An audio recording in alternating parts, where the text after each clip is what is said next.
Olá, pessoal. Vamos para a nossa última parte de discussão e aprendizagem sobre a Lei Complementar número 79 de 1999, que dispõe sobre o Estatuto do Magistério Público do município de Presidente Prudente. Vamos lá? Nós já estudamos, 59 artigos do Estatuto do Magistério. Vamos agora para o capítulo 14, que ele vai tratar sobre as disposições gerais e finais do Estatuto, certo? No artigo 60, a gente tem aqui colocado sobre a eleição do orientador pedagógico. Lembrando, o cargo, a função de orientador pedagógico, ela é parte do que? É um cargo de comissão eleito, não é? Então, a eleição do orientador pedagógico, ele é realizado nas unidades de educação municipal e quem tem direito a voto?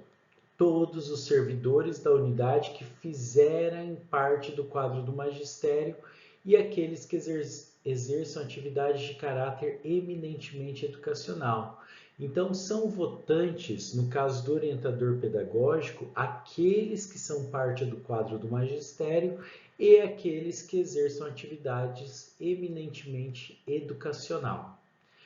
Já o vice-diretor ele será eleito por todos os funcionários da unidade escolar a partir da lista tríplice a ser apresentada pelo diretor e homologada pelo conselho de escola, conforme já dito anteriormente.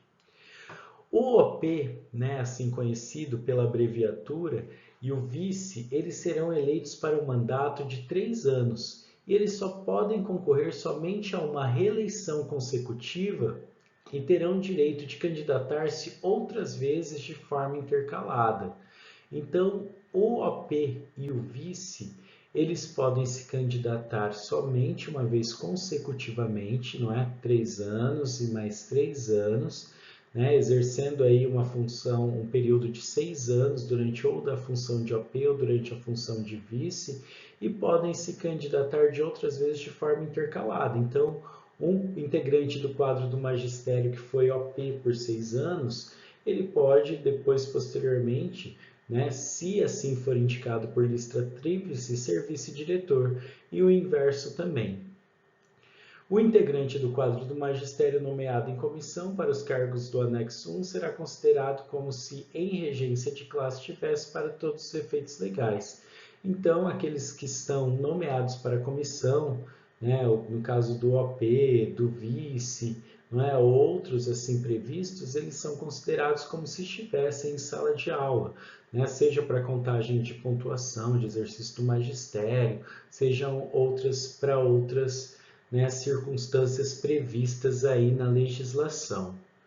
64, um docente especialista, quando afastado para exercício de atividades correlatas, não correlatas ao magistério, não terão tempo computado para fins de remoção, ingresso, promoção, exceto quando em mandato classista, eletivo e de representação.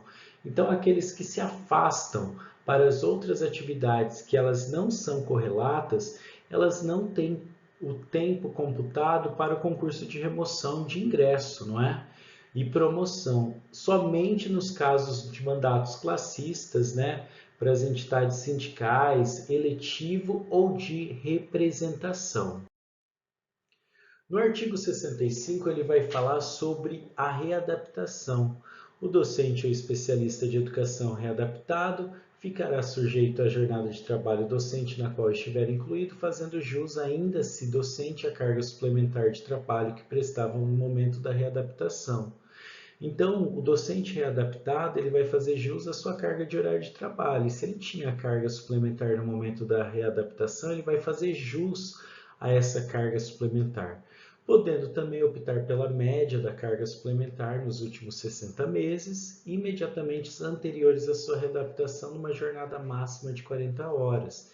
Ele também pode optar pela a sua média de jornada de trabalho dos últimos 60 meses, certo? E o máximo aí é considerado numa jornada de 40 horas. 66 também sobre os docentes readaptados, segundo os critérios estabelecidos em legislação específica, prestará serviço na Secretaria Municipal de Educação ou em unidade jurisdicional e exercitar atividades especificadas no rol constante do laudo pericial. Então, o readaptado ele depende do laudo pericial para o exercício de suas atividades, podendo prestar atividades na Secretaria Municipal de Educação ou em unidade jurisdicional. Anualmente, a SEDUC encaminhará o readaptado para uma nova avaliação, não é? No 67 vai falar sobre o especialista e a readaptação. O especialista readaptado prestará serviço preferencialmente na SEDUC e exercerá, né, na Secretaria Municipal de Educação. Então, assim, na Secretaria, naquilo que compreende a Secretaria Municipal de Educação, não apenas a SEDUC, e exercerá as atividades especificadas no rol das atividades constantes no laudo pericial. Então, é sempre respeitando esse laudo pericial que o professor ou que o especialista readaptado vai exercer suas atividades.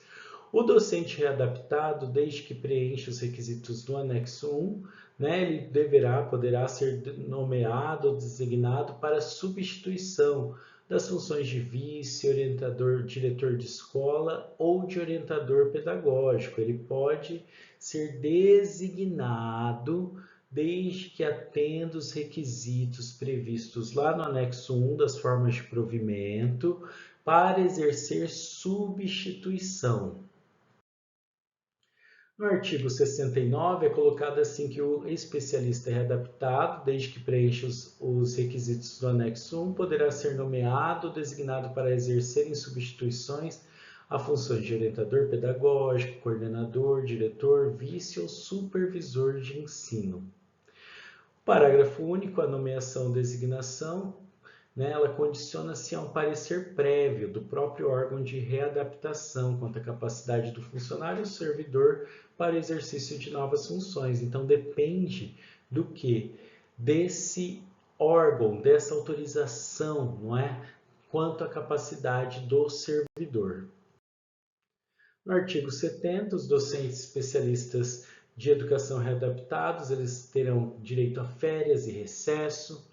Os cargos dos integrantes do cargo do magistério terão sua denominação alterada, então, assim como a gente tinha uma lei, um estatuto do magistério anterior, tem também uma alteração, que são esses cargos previstos, que nós já discutimos, então nós não fomos para as denominações anteriores.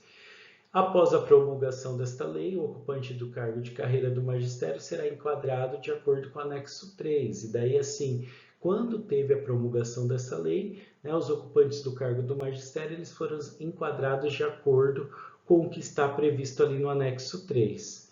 Então, efetuando-se o enquadramento do integrante do quadro do magistério, se dele resultar redução dos vencimentos percebidos, garantir-se-á o pagamento da diferença apurada, em obediência ao preceito constitucional da irredutibilidade.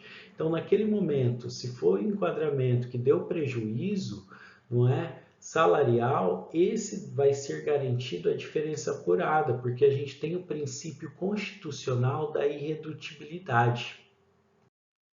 E esta lei entrou em vigor em 1º de janeiro de 2000, né, ficou revogado o Estatuto do Magistério Municipal, que era de 1986, o primeiro estatuto, e ela foi sancionada dia 14 de dezembro de 1999, completando aí seus 25 anos durante o governo do ex-prefeito Mauro Bragato.